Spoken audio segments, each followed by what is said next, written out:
and a warm welcome to you to Guitar Time with Aston.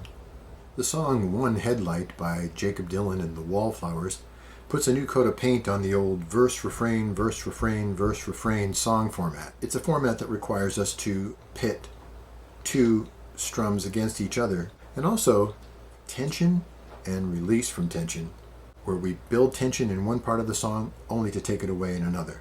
The song is in drop D, but you don't have to D-tune to play it. The chart works just fine whether you're in drop D or standard tuning, as long as you know your chord shapes. This video is a companion to our printed chord chart, which is available on Music Notes. The small fee involved covers the cost of the license to the copyright holder. So the lick in the beginning, the first note you hear is the low D from drop D, but we can just play the D string, lift and reposition the first finger. Down here I'm plucking the D string, the B string, and the G string.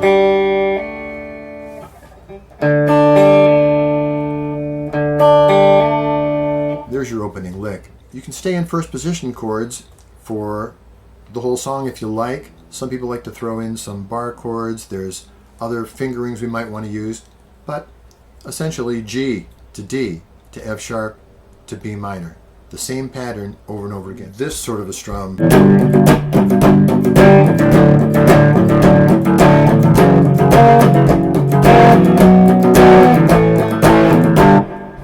da da da da da da da da da da da da da da.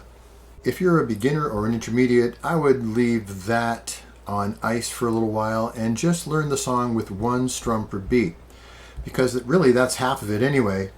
1, 2, 3, 4, 1, 2, 3, 4, 1, 2, 3, 4, 1, 2, 3, 4. That's not going to hurt you. If we take that one strum per beat and we just add a da-da to the beginning of it, we'd have da da da da da da da da da da da da da da da da da, and then you just speed it up a little.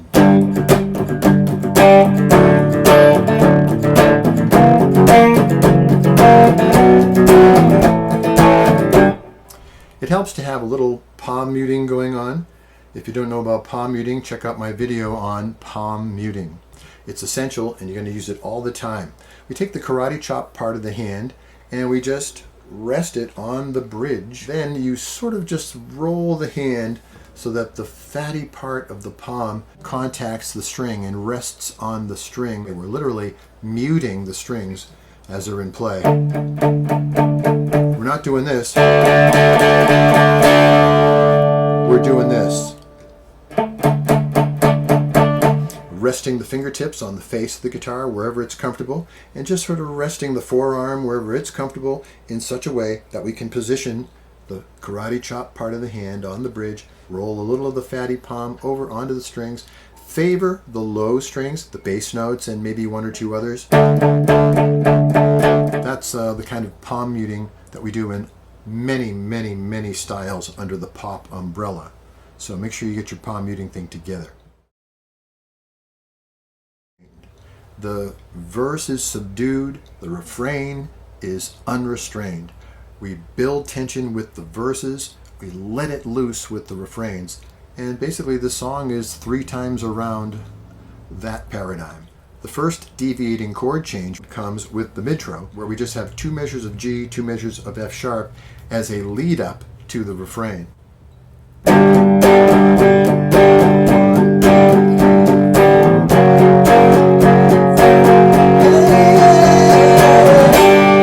Then the refrain comes in with the big G chord. Come on, try and now.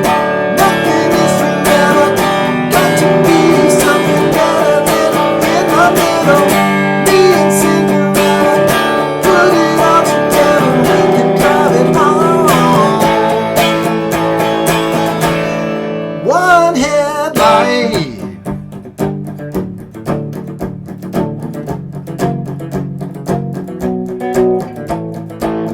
Chart, it's the tag where we go to A sus4 for 1 measure, but the tag is really a part of the refrain. We're tagging the last measure of the refrain with that A sus4. So from the refrain, we can drive it home. A sus4 with one headlight. Now we're back into intro 2. And that's how it goes. So second verse, same as the first. Third verse, same as the first. And this pattern of verse, refrain, verse, refrain, verse, refrain was made famous by someone very near and dear to this artist. The key takeaways from the song for you, the player, is to get the restrained and unrestrained going for you. And you want to make sure each one is as much of that as it can be. You want your restrained approach to be as restrained as possible, and you want your unrestrained approach to be as unrestrained as possible.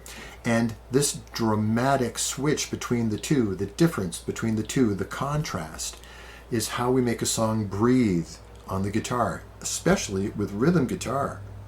We're strumming the chords. We're trying to be restrained during verses and unrestrained during choruses or refrains. So it's this back and forth that you want to get good at, and you want to make sure that the switchover points are instantaneous. When the refrain begins, bang, it comes in with a bang, and when it ends, it drops to the previous paradigm of the verse. And it's for drama, sheerly and totally for drama that we do this. It's the only kind of drama I actually like. The first position fingerings for common chords that feature the top 2 notes with the pinky and the third finger on the 3rd fret. A little Chuck Berry for you. And then we have G, D, E minor, and A. And I call these Eagles chords because the Eagles use them all the time. You would use them whenever you want to add a little more mid-range chime to the chords, and a chorus is a great place to do that. It gives sort of a country rock or California rock or Chuck Berry-esque sound to the chords.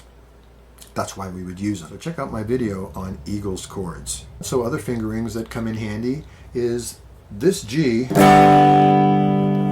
which is basically bar chord G on the 3rd fret, but without the bar, and with the thumb just playing the bass note on the low E string, 3rd fret. So it's really just, for all intents and purposes, bar chord G, but the top 2 strings are open.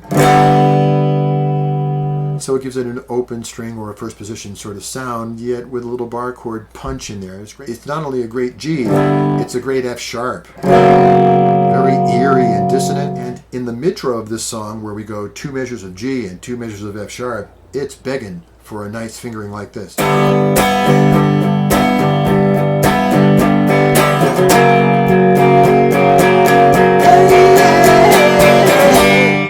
I hope you've enjoyed learning about one headlight, and thank you for watching this video.